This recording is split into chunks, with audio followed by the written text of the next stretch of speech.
Thank you for the invitation. And the purpose of this presentation is to describe the learning structure created for the workspace Introduction to Housing.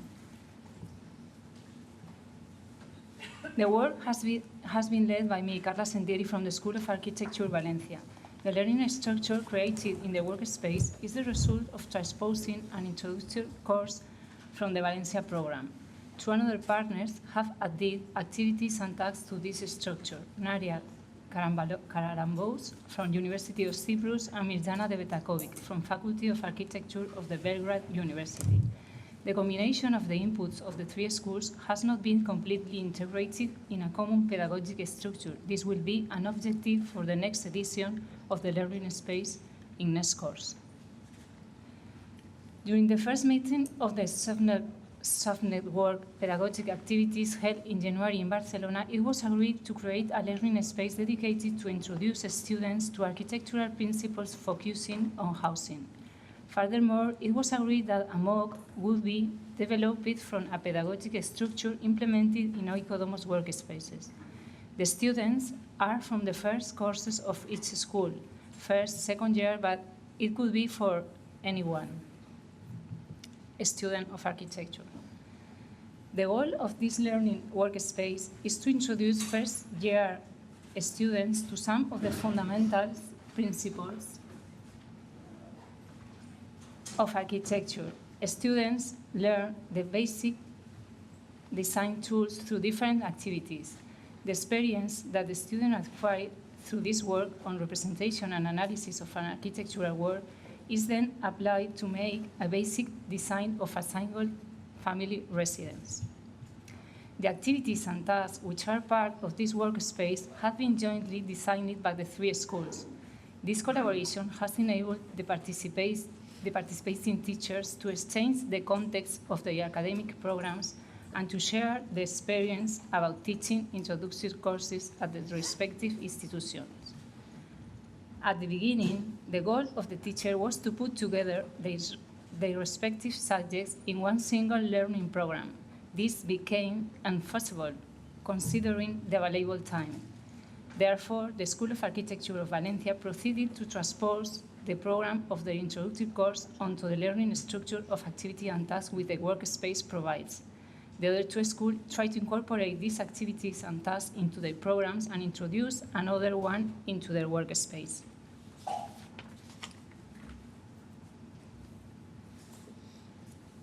These are the different learning activities, and we are going to make some comments about them.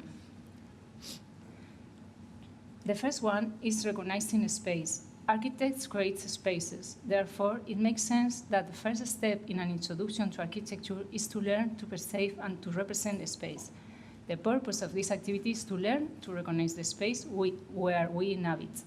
Students can develop this capacity by analyzing designs or by observing the space where they live in. All the tasks included in this learning activity focus on the analysis of the interior space of a house. Here we can see the different tasks: what is a house, objects, rooms, the house, and collective housing. The first one, what is a house?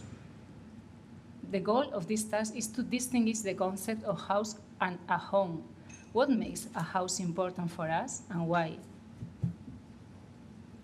This is some of the results. They had to think about what is a house and what is a space or what is a home.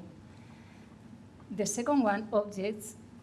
This task aims to provide the students with the language and graphic skill for describing their ideas and projects. First, students are requested to read the book Experiencing Architecture by Steve Eilen Rasmussen. Then they select 5 everyday objects and propose a series of 5 images expressing the following concepts: natural light, scale and proportion, rhythm, limit, and texture.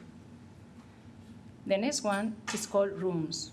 The main goals are identify the size of the spaces and furniture, recognizing the concepts worked in task 2, and representing a space with drawing, plans and sections, and a model. The next one is called the house. continue with the process started in previous tasks, students are requested to draw plans and sections of their house, all the rooms. In this task, they learn the size and the form of the spaces, and as well as the usual furniture. This is the own house of each student.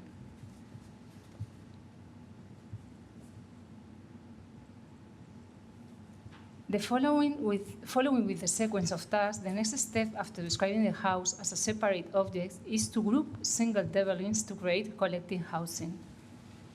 Examples of different collective houses are analyzed by the students and some reflections about it.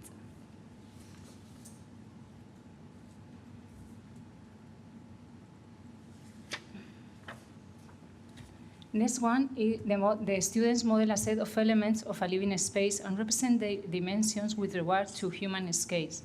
To create the model, they use SketchUp. And here we can see some results. The next learning activity, the second one, is called interpretation of an idea.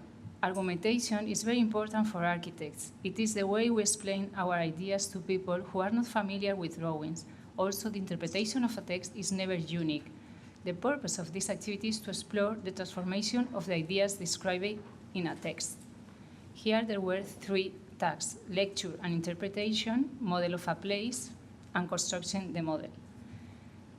This task aims to provide the students with the graphic skills which enable them to translate a text into drawings. The tutor reads 2 texts from the book Invisible Cities from Italo Calvino, which describes cities and places. Then students draw the spaces described in the reading. Here we can see some of the drawings. Continue with the process. They are divided into subgroups, each one for a different text. The purpose of this task is to discuss about the translation of ideas from words onto one group idea. To make a model, they can describe, they can imagine the results.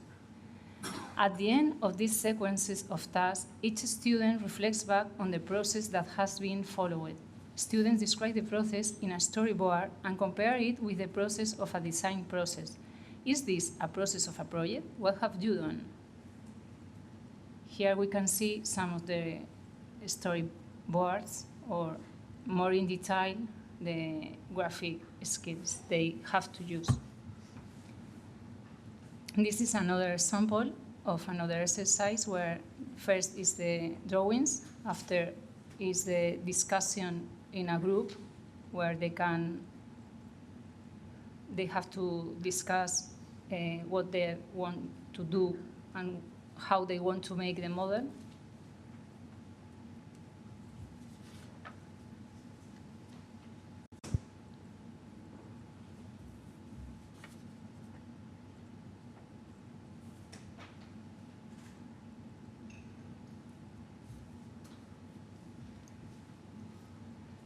And the storyboard of this.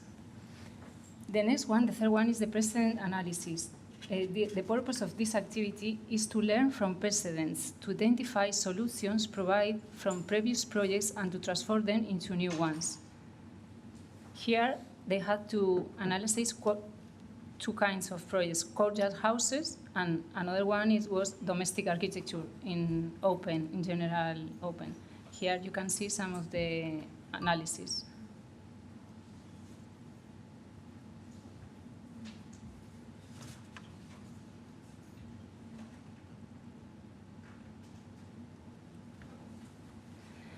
After it, there is the 4th learning activity, user profile analysis. Students are encouraged to understand that the design of a home needs to address the practicalities of everyday living while responding at the same time to the owner's idiosyncrasy, personality, and dreams.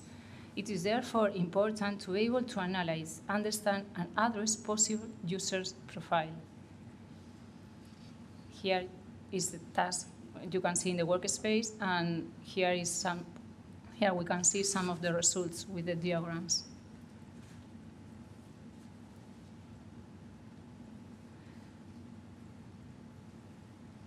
The Next one is the analysis of, is the context analysis. The way these differences are found in the house may vary in different cultures and different geographic areas, and may be observed in the way domestic space is designed and organized. Students are encouraged to understand through this activity the way in which domestic space is site context specific. Here we can see results of one of these work.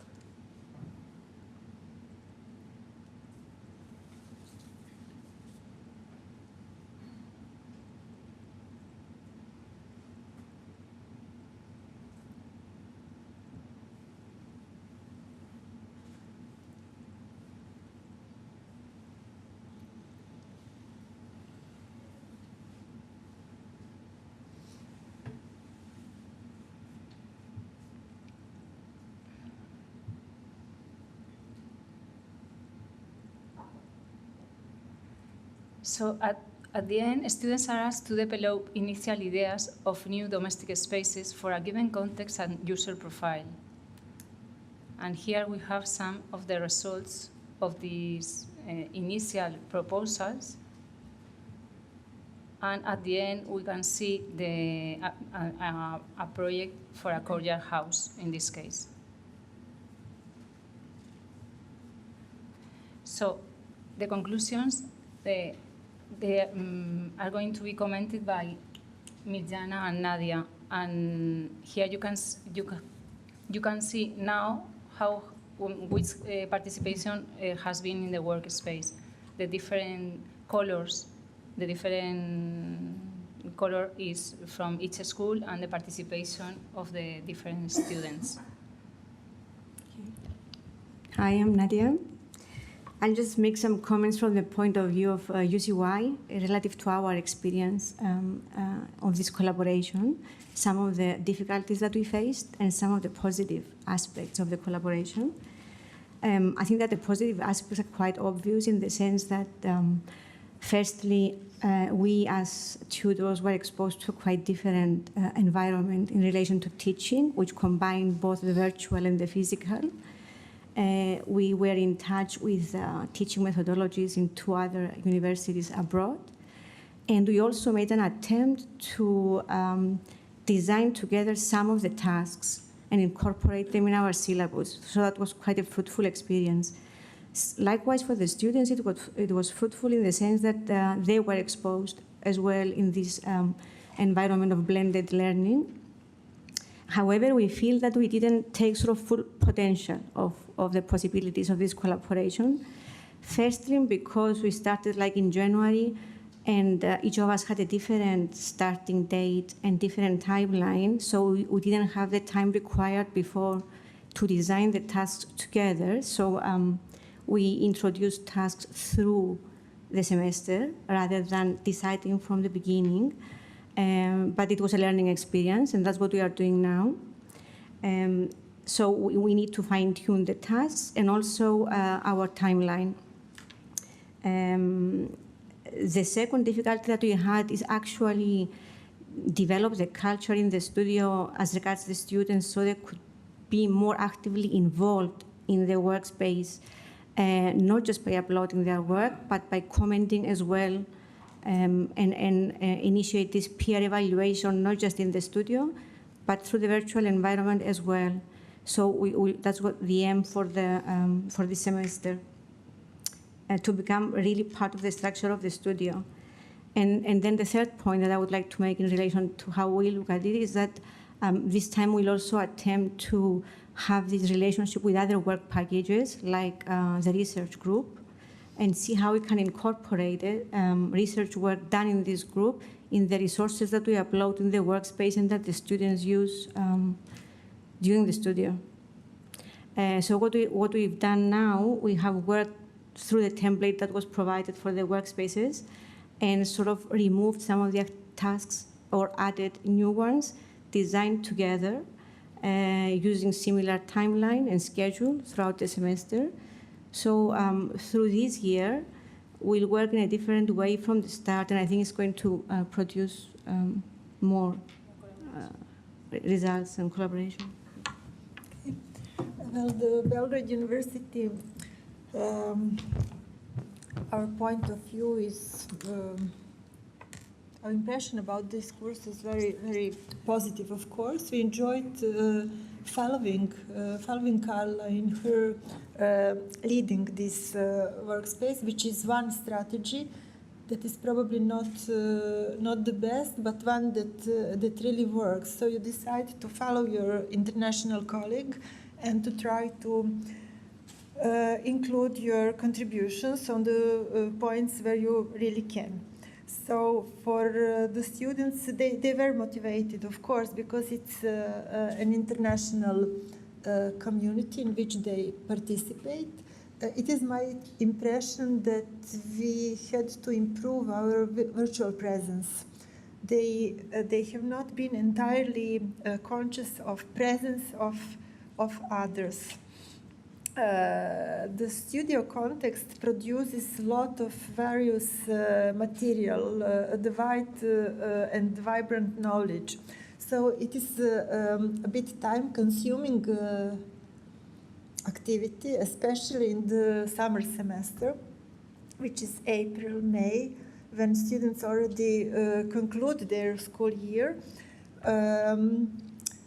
And the students actually did not have enough time to go through all interesting materials. That's experience from Belgrade. Another important point is that the activity in the workspace has to be credited somehow. If not, students will participate up to some level, but after that they will simply stop because they have to do other important things in their programs. So if we would like our students to complete all the tasks, that must take some % of their future grade. That's my experience. After this course, in winter semester we had a workshop in Belgrade, and for this workshop we made a video conference with Leandro and Viera, and it was a huge audience of our students participated in these workshops, and particular groups were selected to present. They were extremely motivated to present as better as they could because there was someone, a live person on the other side of that virtual space, virtual connection. So I would pledge that we use as much as possible our Adobe Connect, because it is paid by project. It is quite effective, efficient tool. So I think that might motivate a bit more our students to work more and to participate more lively. For our generation, international communication was something very exclusive. So having colleagues in Spain, on Portugal and Russia and Slovakia was something very, very exclusive and not available all the time, in Chile, for example.